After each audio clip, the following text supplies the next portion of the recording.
And later, more of Serenade to a Presidential Candidate by Jack Lawrence and Arnold Stang. But now to Ronald Reagan in Hollywood.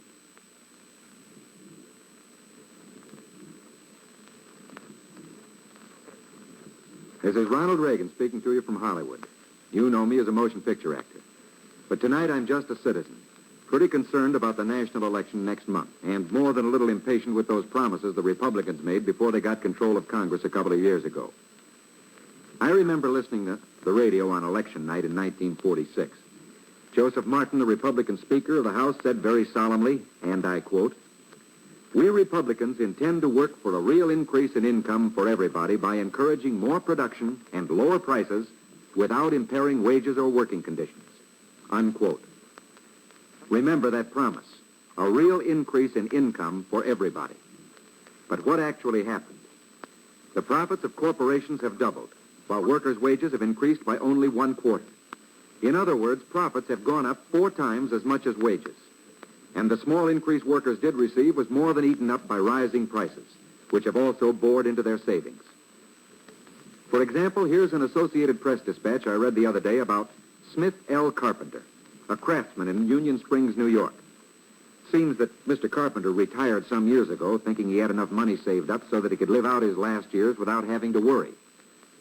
But he didn't figure on this Republican inflation, which ate up all his savings, and so he's gone back to work.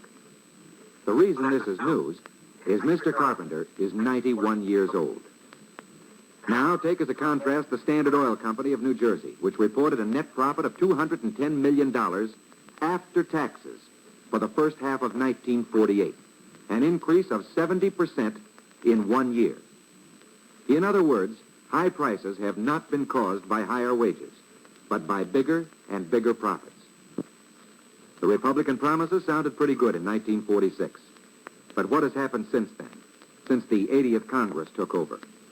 Prices have climbed to the highest level in history, although the death of the OPA was supposed to bring prices down through, quote, the natural process of free competition, unquote.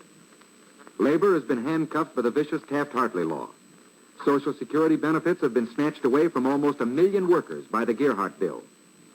Fair employment practices, which had worked so well during wartime, have been abandoned.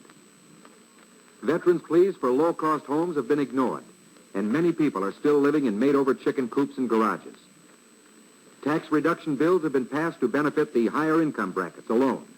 The average worker saved only $1.73 a week. In the false name of economy, millions of children have been deprived of milk once provided through the federal school lunch program. This was the payoff of the Republicans' promises. And this is why we must have new faces in the Congress of the United States, Democratic faces. This is why we must elect not only President Truman, but also men like Mayor Hubert Humphrey of Minneapolis, the Democratic candidate for senator from Minnesota. Mayor Humphrey, of 37, is one of the ablest men in public life.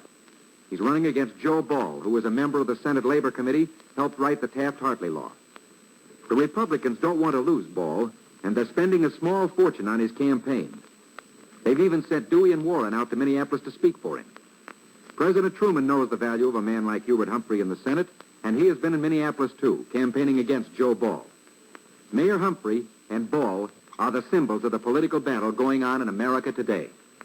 While Ball is the banner carrier for Wall Street, Mayor Humphrey is fighting for all the principles advocated by President Truman, for adequate low-cost housing, for civil rights, for prices people can afford to pay, and for a labor movement freed of the Taft-Hartley law. I take great pride in presenting my friend from Minneapolis, Mayor Hubert H. Humphrey, candidate for United States Senator.